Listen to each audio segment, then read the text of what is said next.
And welcome back to Bengal Bites, a podcast about the Cincinnati Bengals from a real, honest, hopefully objective perspective. I'm your host, Derek. This is episode 107. This is the Week 8 recap episode where we're unfortunately discussing a Bengals loss, this time at the hands of the previously winless New York Jets, 39-38 at Paycor Stadium. The Bengals blew multiple 14-point and 15-point leads in this game. Everything was looking good. The first quarter was all Bengals. They went up 17-3 after a long touchdown pass to T. Higgins. Everything was going good. Even when the Jets were able to score in the first half, they were field goals, not touchdowns. And it looked like even in the fourth quarter, the Bengals were up by multiple touchdowns. No problem, or so you thought. But unfortunately, the Jets were able to amass over 500 combined yards, including a season-high 254 rushing yards. The Bengals, they did everything in their power to stay ahead of the Jets, but the Jets converted multiple two-point conversions to come back and then miraculously take the lead with a halfback pass out of the backfield from Breece Hall to Mason Taylor in the back of the end zone. Jets went up by 1 point after kicking the extra point, and then the Bengals offense had one last chance with 2 minutes left and 3 timeouts to drive down the field for a potentially game-winning field goal, but their drive came up about 20 yards short. They weren't able to convert on a 4th and 9 over the middle. Andre Iosivas was blanketed in coverage and couldn't come down with the catch. Even if he caught it, it probably wouldn't have been enough to get a first down. The Bengals ended up turning the ball over on downs at the end back to the Jets, who just knelt it for the rest of the game. And that was it. Aaron Glenn, Jets head coach, got his first win in the NFL.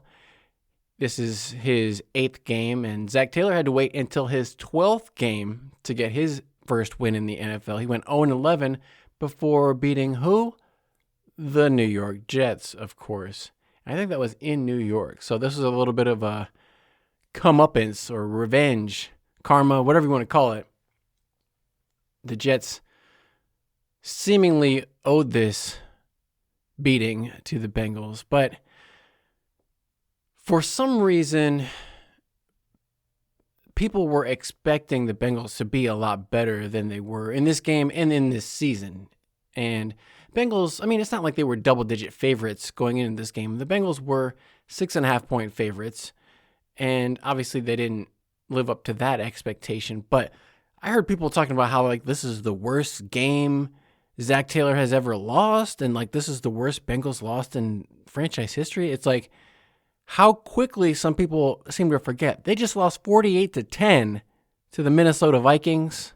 Maybe you recall that one, the actual worst loss. This game was just a 1-point loss.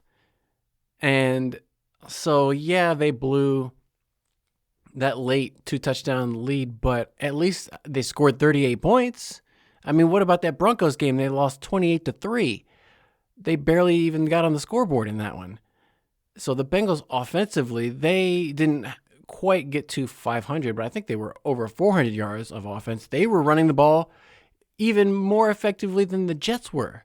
They didn't have as many running attempts. I don't think they got to 250, but Samaje Perine and Chase Brown both had excellent days running the ball.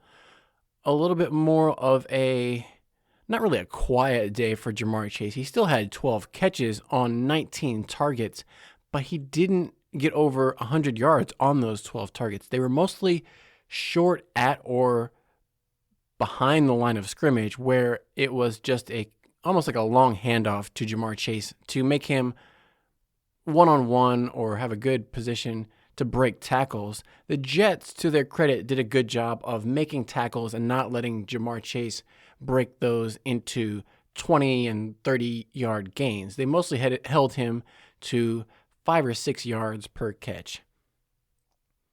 One of the only long passes the Bengals were able to complete was that 45-yard touchdown pass to T. Higgins up the right sideline right before, or about 1 minute left to go in the first half. It was a little bit of not really a busted coverage by the Jets, but the safety was playing over the top. The cornerback on the outside guarding T. Higgins one-on-one should have had some safety help, but for whatever reason, the Jet safety came down and decided to jump the route by Mitch Tinsley. And if you ask one of the defensive coordinators for the Jets, probably they would say, let Mitch Tinsley go. Let's try to help on T. Higgins. But Joe Flacco showed off some nice arm strength, got it there for a nice, easy score, and things were looking great for the Bengals. It was a nice day. They were doing the Ring of Honor game. This was the game when the Bengals inducted Leapin' Lamar Parrish, 8-time Pro Bowler, and also Dave Lapham, who was on the team for a while. Put those guys into the Ring of Honor, and I don't think Corey Dillon showed up, or Boomer Esiason, and maybe Chad Ochocinco came to the Ring of Honor ceremony, and probably Anthony Munoz. Because what else does he have to do, honestly? But let's just stay focused on this game. And there are a lot of storylines from the Jets side coming into this game too. The owner of the Jets, Woody Johnson, was talking about how the quarterback couldn't complete a pass and all this and that. And so Justin Fields was under, a lot of scrutiny by the media and obviously by his own employer at the top of the organization. And Justin Fields in this game had definitely his best game of the season. Not that I watched every single Justin Fields game, but his statistics in this game, he was 21 of 32, 244 yards passing with 1 interception. Maybe most surprisingly was that the Bengals did not sack Justin Fields a single time in this game. And maybe only 1 quarterback hit. Let me go back and check the statistics. Yeah, 1 quarterback hit in the entire game, and that was on a blitz from Cam Taylor Britt, where he came off the edge, and I think it was a 3rd down when the Jets were trying to come back. They had to settle for a field goal, and so that was a play that earlier in the game, it was almost a similar play. Jordan Battle was coming in off a blitz, and this was in the second quarter. We'll go back and go through this game a little bit chronologically here. But my point is, Bengals couldn't get any pressure on Justin Fields all day. He had plenty of time to sit back in the pocket and pick apart this Bengals defense, their defensive linebackers, defensive backs. The receivers were getting open. We didn't see a lot of pass breakups like we had from DJ Turner in previous games. Didn't see a lot of that. Unfortunately, we saw the return of Cam Taylor Britt into the starting lineup, and he promptly picked up 2 defensive pass interference or illegal contact penalties that gave first downs to the Jets. He had a couple of tackles, but we didn't see him make any plays on the ball, no interceptions or anything like that. It was not a great day for the Bengals defense, obviously. When the Jets, let me go to the team statistics. Jets put up 500 yards of offense, and it's pretty much 50-50, 250 passing, 250 rushing. They were averaging 7 yards per play. Bengals offensively were also averaging almost 7 yards per play, but total plays, Jets had 70, Bengals had 58. Bengals just shy of 400 yards of offense, 398. Bengals had 217 passing, 181 rushing. Another relatively good day for the Bengals rushing the ball, 181 yards, but kind of dwarfed by the Jets, 254. And there were a lot of long runs by the Jets running back and by the Bengals as well. Samaje Perine had a nice long touchdown late in that game. But Breece Hall, Braylon Allen, who's the other running back for the Jets? Isaiah Davis. Braylon Allen is actually injured, but it's Breece Hall. Isaiah Davis had a 50-yard run where Barrett Carter missed the tackle on him. Just the Bengals rookie linebackers, Demetrius Knight and Barrett Carter both, are just missing tackles when they have perfect opportunities, one-on-one with a running back or somebody in a hole, and they'll just get like juked out or just completely fall off and not bring the guy down to the ground. They just get run through like they're not even there. Disappointing. I mean, those guys were second round and fourth round picks. Demetrius Knight especially, he's supposed to be, he's a second round pick and he's 25 already. He's supposed to be in the prime physically, and a lot of times he looks slow.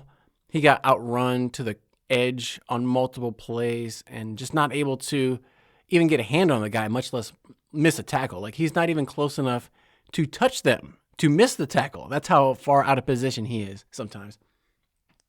Barrett Carter is just not a very big person. For an NFL linebacker, he's probably one of the smallest you're going to find in the league. He's only about 6 foot tall, 225, 230 pounds. Not huge. I mean, some of the running backs are bigger than Barrett Carter, honestly.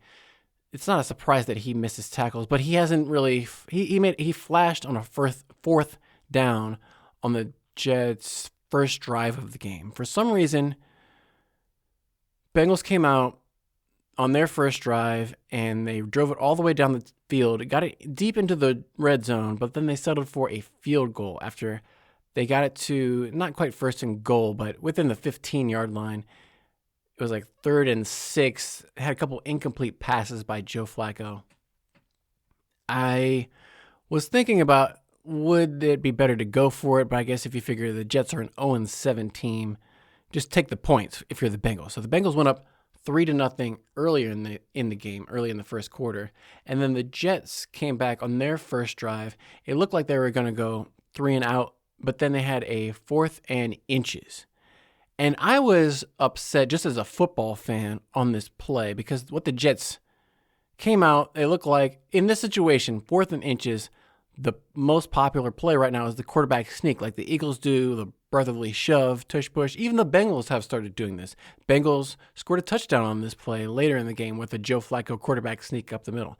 Everybody has pretty much figured out how to run an effective quarterback sneak, but for whatever reason, the Jets and Justin Fields, it looked like they came up to the line and then changed the play into a pitch to the outside instead of trying to run it straight ahead up the middle.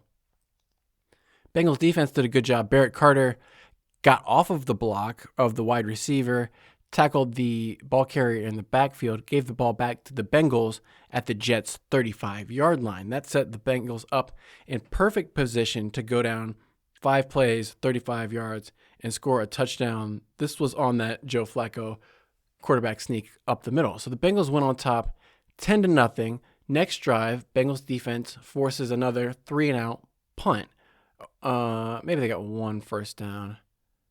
Okay, the first play of the Jets' second drive, they completed an 11-yard pass, picked up a first down. But then after that, 3 plays, no gain basically, and they punted it back.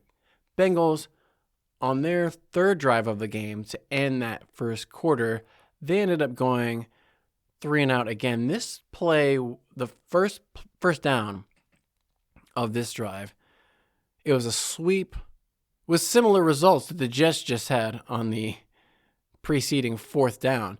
But Chase Brown tried to run a sweep around the left side, around Orlando Brown and all those offensive linemen. And it was kind of a slow developing play.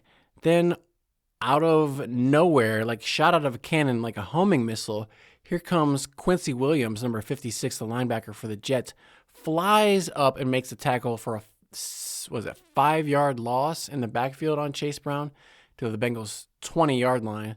They were able to pick up a 6-yard gain to Samaje Perine, but then it was an incomplete pass, maybe a little bit of a miscommunication.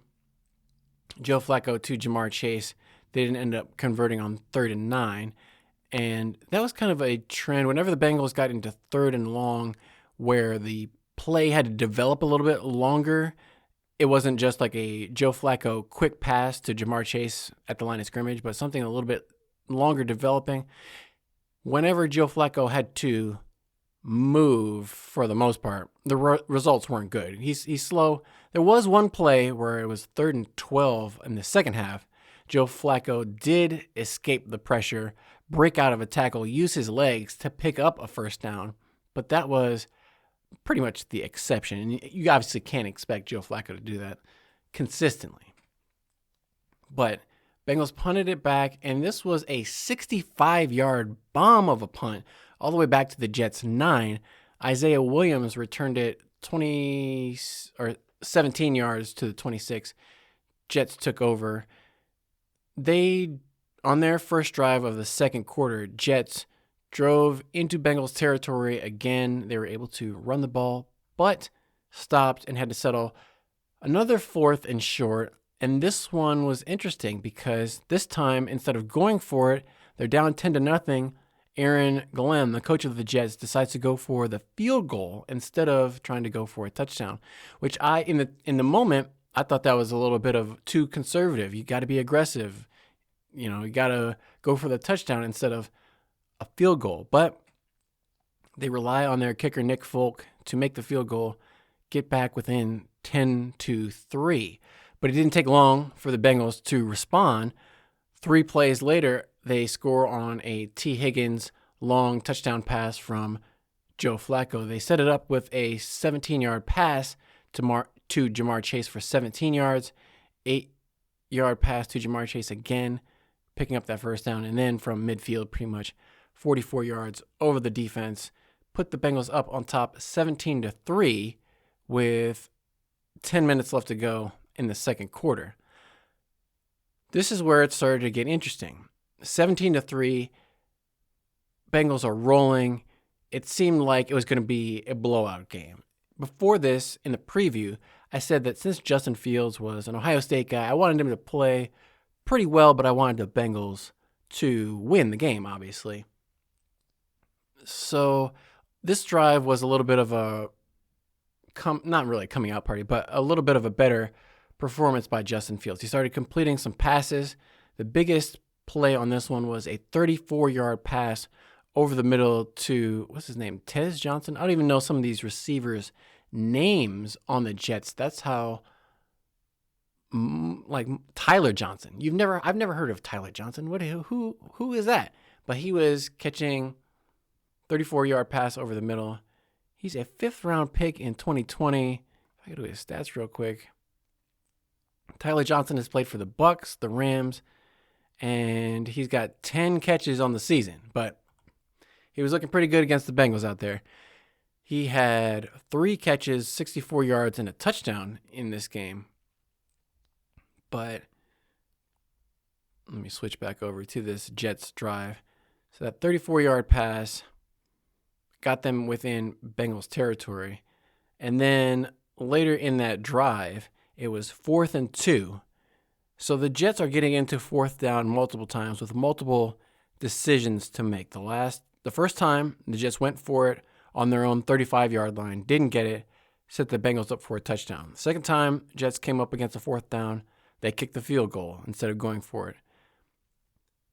Third time, the Jets got it to 4th and 2 at the Bengals' 15-yard line. At that point, they were down 17-3. So they're down 2 touchdowns. Now you got to stop being aggressive. You got to go for it. So they drop back to pass. This is where Justin Fields went back. Jordan Battle had a free run at Justin Fields, and he kind of hesitated. I don't know if he thought maybe if he jumped and left his feet that Justin Fields would pick that moment to jump out of the way and he would lose contain, but he hesitated just for that split second that gave Justin Fields enough time to release the ball without getting his hand hit by Jordan Battle.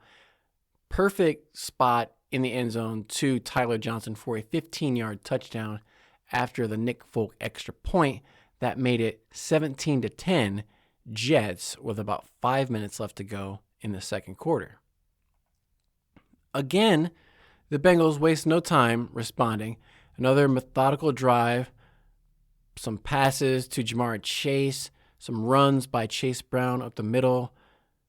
Chase Brown, there was a penalty a holding penalty on Dylan Fairchild that put them into 1st and 20. But the Bengals were able to pick up the first down on 3rd and 7. There was a close bang play where Jamar Chase caught it right at the line of gain. After a review, the call, initially they said he was short, but after review, they said actually no, Jamar Chase picked up that first down.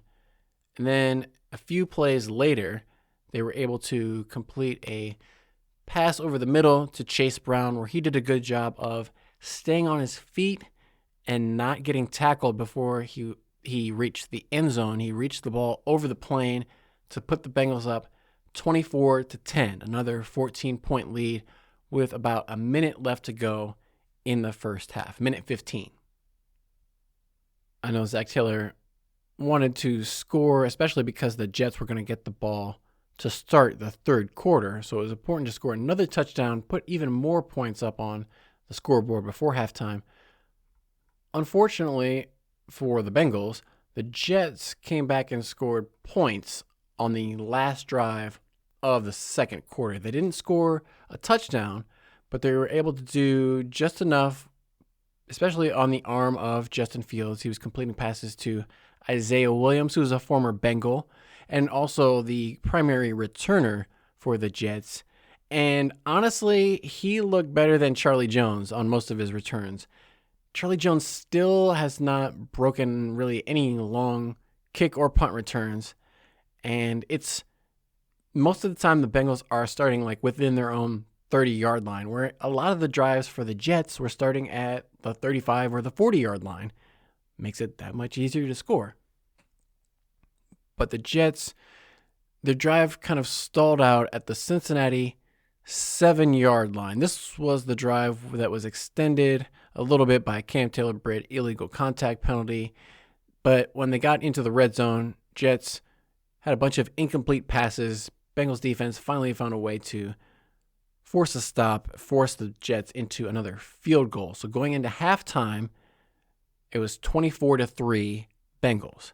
Coming out of halftime, Bengals defense got another stop, forced the Jets to punt after a couple first downs. Bengals got the ball, and unfortunately, they went 3 and out with really no yards gained and punted it back to the Jets. Jets, on the ensuing drive, drove it down the field. Another decent drive by the Bengals defense, keeping them out of the end zone, especially at the end of that drive. They got it into another 3rd and goal at the Bengals 6. Pass went incomplete. Justin Fields wasn't able to find anybody in the end zone. Another field goal made it 24-16 Jets with 6 minutes left to go in the third quarter. So those 2 field goals got it within 8 points of the Bengals, which is a 1-score game at that point because you could get a touchdown, which is 6, and a 2-point conversion to get it within 8. But the Bengals, they responded to the field goal with a touchdown. They came back and an 8-play, 65-yard drive. Got off to a little bit of a rocky start, running behind Orlando Brown and Dylan Fairchild on the left. Chase Brown lost 2 yards on 1st and 10. There was an incomplete pass to Jamar Chase.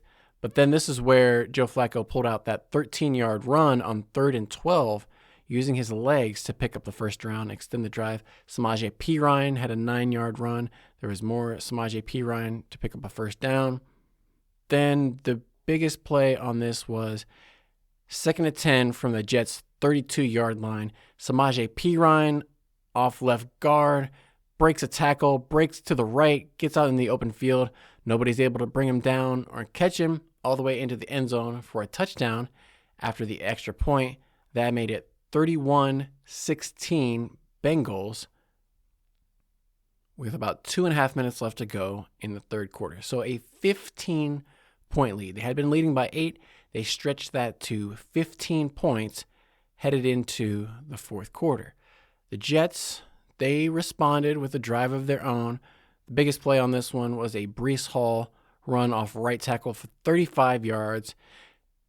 DJ Turner tried to make a punch out from behind. He wasn't able to make Breece Hall fumble, and then he came over to the sidelines. They were looking at his thumb. Hopefully that's not anything serious or a long-term injury. I don't think Zac Taylor mentioned it, but I don't think anybody asked him about it in his post-game press conference interview. Maybe they all forgot. But the Jets, they got it down into the Bengals, inside the Bengals 10-yard line, 3rd and 2 from the Bengals 5.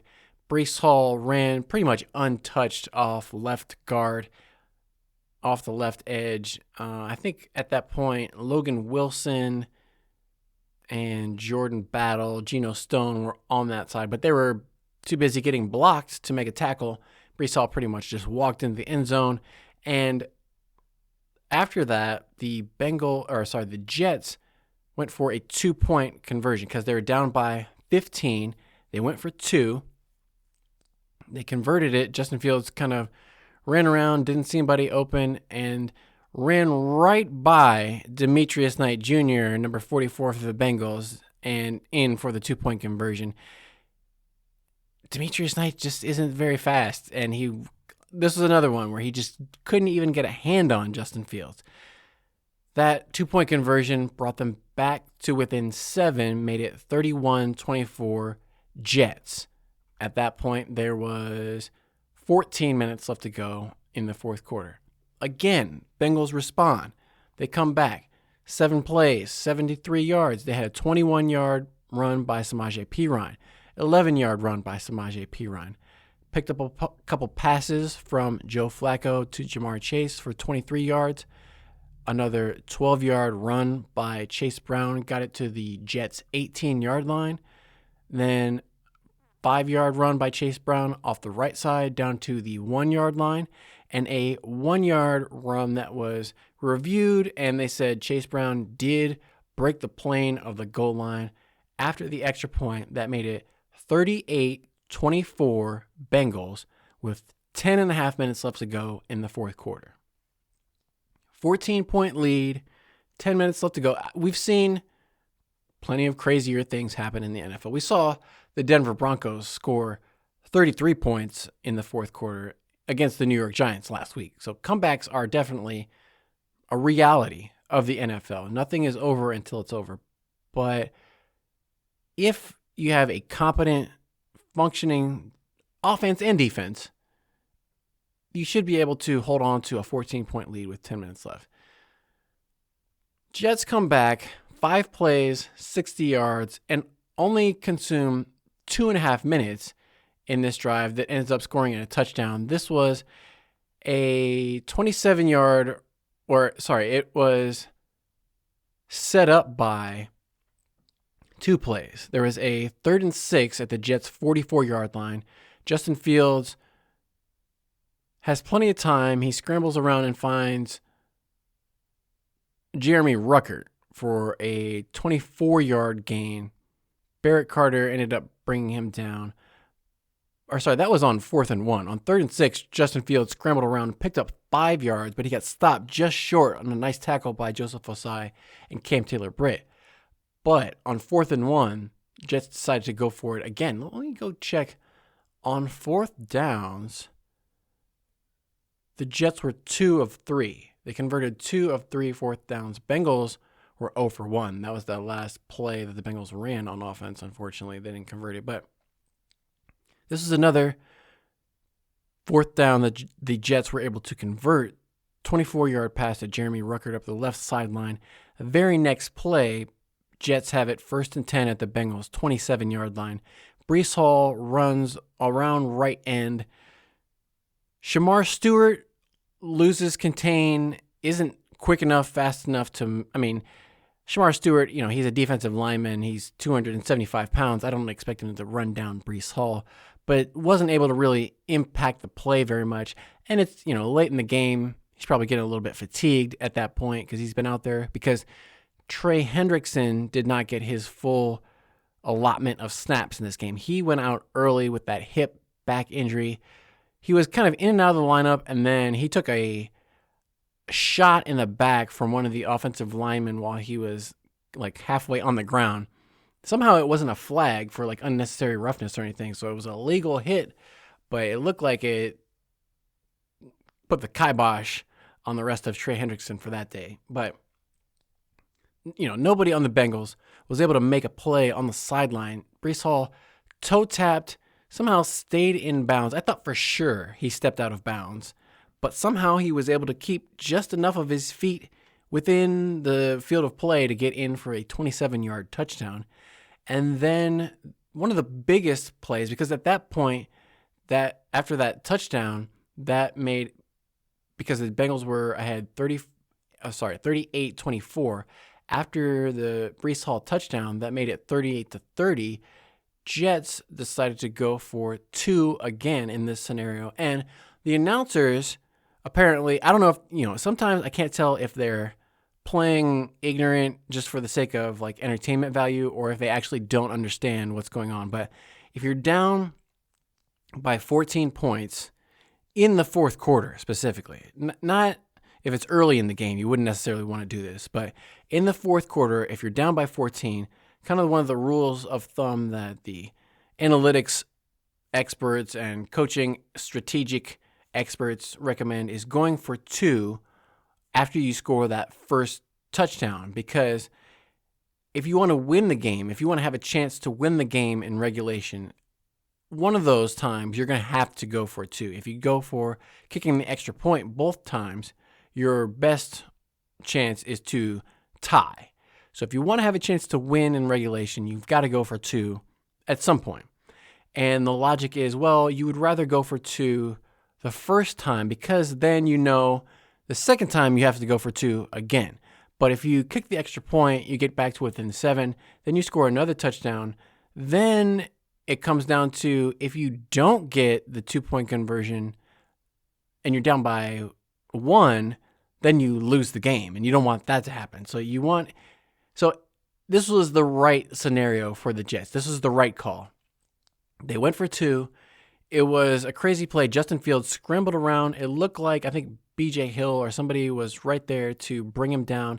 Right before his knee touched down, he was able to release the pass into the end zone. I think that was, who did that go to? Let me look real quick. The running back, Isaiah Davis. And they said it was short. Actually, they said it was incomplete at first. The officials were signaling incomplete.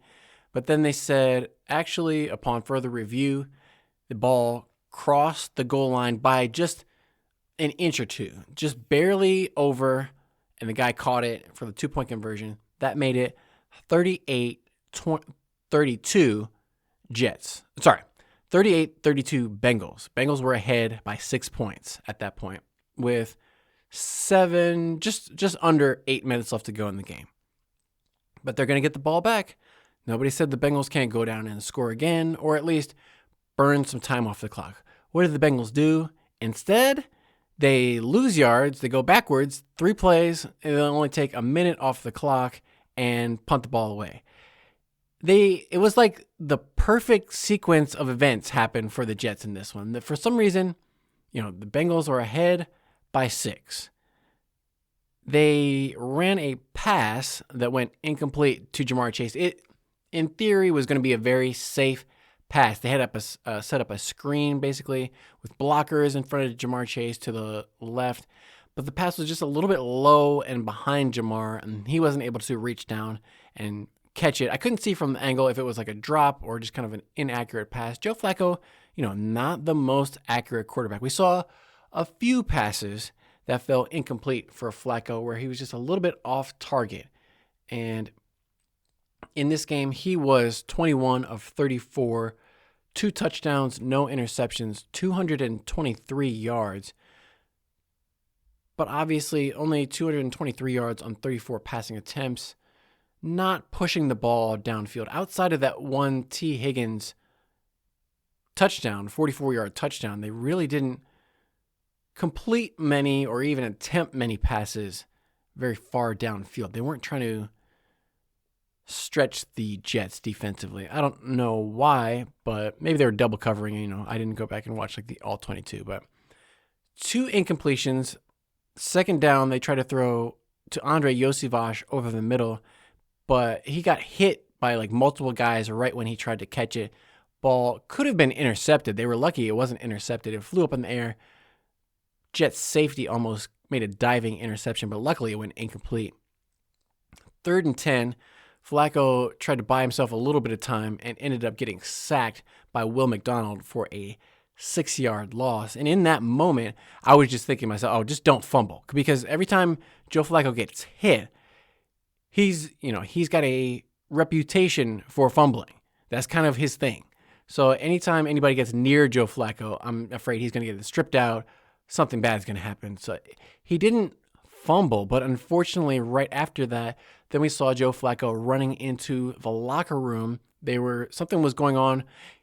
After the game, we found out it was his shoulder, his right throwing shoulder, got injured somehow. And so he ran into the locker room and got checked out. In the meantime, the Bengals punted the ball back to the Jets. Jets took over at their own 42-yard line because it was another nice return by Isaiah Williams for 21 yards. It was a 57-yard punt, but the Bengals weren't able to make the special teams play to keep the Jets pinned inside their own territory. So it got all the way out to the Jets' 42 on a 21-yard return. The first play of that drive, Justin Fields completed a pass deep to the left on the comeback route to A. Smith. Again, I have to look up, is that Arian Smith? Arian Smith. I'm like, who are these guys for the Jets? Because it wasn't Garrett Wilson, and we didn't see any Sauce Gardner out there on defense for the Jets either, but they made do with what they had in the lineup. 23-yard comeback by Justin Fields. Completed, got it all the way to the Bengals' 35-yard line. Then 10-yard run by Breece Hall off left tackle to pick up another first down. They picked up another first down on that one. There was a 3rd and 1 where Justin Fields this time decided to go for the quarterback sneak. Maybe the coach got in his ear and said, hey, you're just as big and strong as Jalen Hurts for the Eagles, so let's do that whole quarterback sneak thing that the Eagles do so effectively. That got it down to the Bengals' 15-yard line. Next play, 9-yard pass to Isaiah Davis to the Bengals' 6-yard line. It looked like maybe the Bengals were going to be able to get a stop, but 3rd and 2, there was a pass to Mason Taylor to the left sideline. Good hard tackle by Dax Hill to get him down for a short gain, 3 yards, but the Jets only needed 2, unfortunately, on that one. After the 2-minute warning, now remember, it's 38-32 at this point. 2-minute warning, Jets are down by 6. 1st and goal from the Bengals' 4-yard line. They pitch it to the right to Breece Hall. He takes a couple steps, looks like he's going to do a halfback pass out of the backfield, but then he pump fakes it. He doesn't throw it. Takes a couple more steps, and then he realizes there's like 4 Bengals players about to tackle him. He doesn't have anywhere to go. So then at that point, okay, he's just kind of throwing it. You think maybe he's just going to throw it out of the back of the end zone. He throws it up to Mason Taylor. DJ Turner has his back turned. He can't see what's going on, and he's like 6 inches shorter than Mason Taylor. Mason Taylor jumps up over the top of DJ Turner, catches it for the Jets touchdown. That made it 38-38, and then after the Nick Folk extra point, made it 39-38 Jets with just under 2 minutes left to go. Fine. Bengals are down by 1, but we just saw this in the game last Thursday against the Steelers. Last minute comeback, Joe Flacco, 2 minutes, all 3 timeouts. I wasn't panicking at all. I thought for sure, they'll even if it has to be like a 65-yard field goal from Evan McPherson, they'll find a way to get it done. Things were starting off looking good. They had a 7-yard pass to Jamar Chase. They picked up a first down with a 12-yard run by Chase Brown. There was another incomplete pass over the middle to Andre Iosivas. That brought up a 2nd and 10. They ran it with Samaje Perine off the left guard that only picked up 1 yard. This was, unfortunately, like one of the few running plays for the Bengals that didn't work. didn't gain any yards. They had a few that lost yards, and this was a bad time to do that. Then 3rd and 9, Joe Flacco got a little bit of pressure and kind of panicked threw it away. Basically, he threw it in the direction of Jamar Chase, but it was more just kind of a throwaway out of bounds. Decent coverage on Jamar, so that brought up 4th and 9 from the Bengals 45-yard line. 32 seconds left to go. Pass over the middle to Andre Iosivas, broken up. Probably wouldn't have got the first down even if he did catch it. But for my boy Andre Iosivas, that was 3 targets, 0 catches in the game. I've talked about if you're going to be a wide receiver in the NFL, when you get a target, more times than not, you need to catch it. And too often, my boy Andre is not catching the football. And I hate to say that because I'm rooting for him. I'm not criticizing him because I don't want him to succeed. That's the complete opposite. I want my boy Andre to make plays, but it's just not happening. And the thing that is a little bit confusing is they have so much loyalty to him, more than I do probably. Like I've been saying, put in Mitch Tinsley, throw him the ball because Mitch Tinsley is going to catch it. That's the critical part of being a wide receiver, is catching it. And Zac Taylor after the game said, he's got all the confidence in the world in Andre and he's going to make plays and blah, blah, blah. Like I said, I have stopped listening to every Zac Taylor press conference because there's no value in it. He doesn't say anything. But I saw the clips. I saw the highlights after this. After 4th and 9, Bengals lose the game 39-38. Jets go to 1-7. Bengals go to 3-5. Now, it's not the worst thing in the world because the Steelers on Sunday Night Football also lost. So that went, they're 4-3, I want to say. Yeah, 4-3. Bengals are 3-5. They're only, a game and a half behind the Steelers. They're still in second place in the AFC North. So this could swing dramatically. The Bengals and the Steelers still have to play each other. The Bengals still have to play the Ravens twice. And the Bengals have, lots more games. The season isn't over, but they've lost, 5 out of their last 6 games? They got those 2 early, and then it's been a lot of losses since then. And, Joe Flacco, everybody thought he was going to come in and change the season, save the season. Joe Flacco is just going to step right in where Joe Burrow left off. Well, I think we can see that this team is very much like last year in the fact that they've been able to score lots of points offensively, but their defense is even worse maybe than it was last year.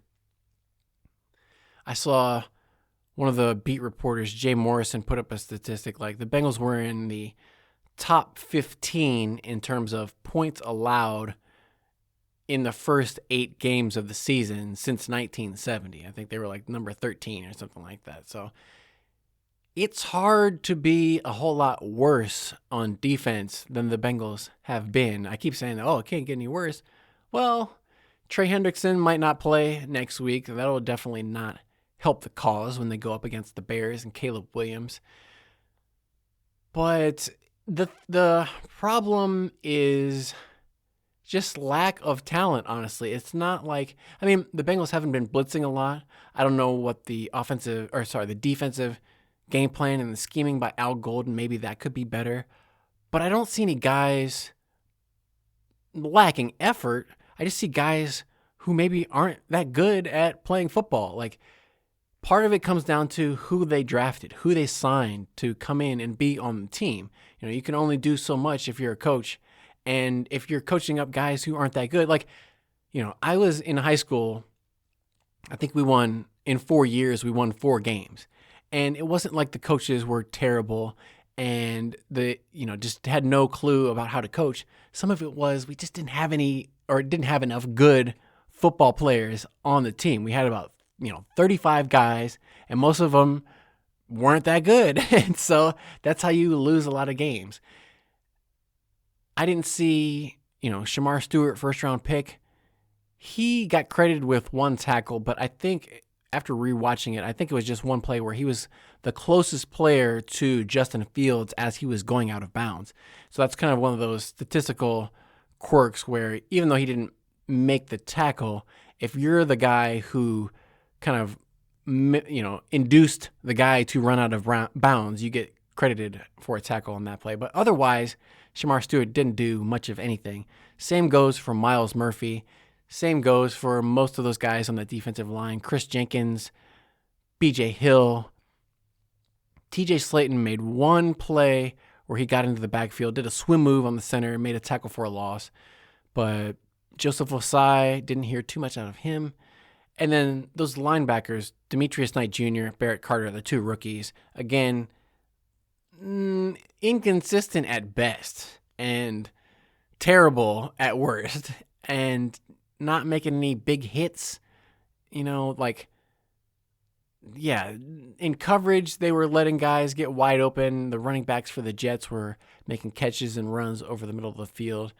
And, just safeties were not playing very well. Jordan Battle and Geno Stone for the Bengals, not a great game.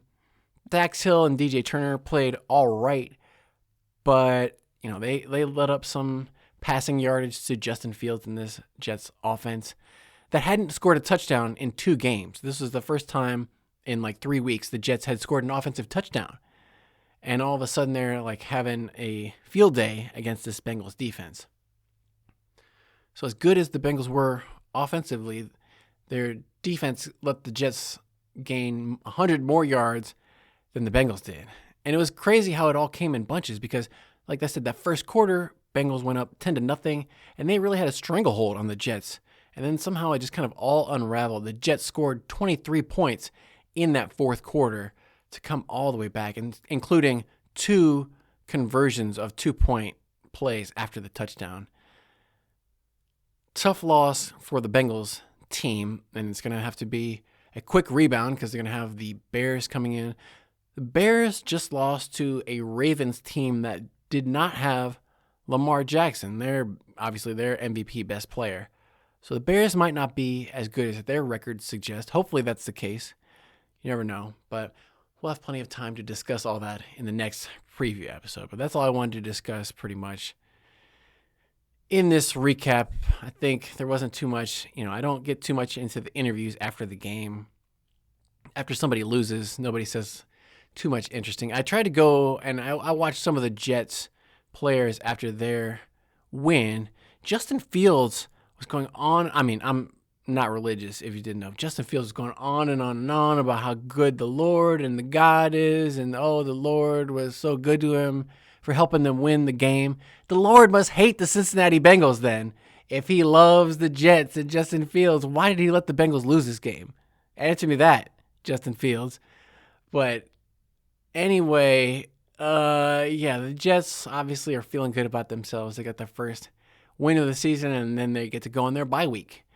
Bengals, this game against the Bears is going to be their last game before their bye week. So they need to get a win before they head into that break and take time off and figure out how to tackle somebody. That's the biggest problem I see is nobody on the Bengals defense seems to know how to tackle. And they talked about how they did all this stuff in the offseason, tackling drills, tackling dummies. They're doing all this stuff to get them in the right position and do this and that and this and that.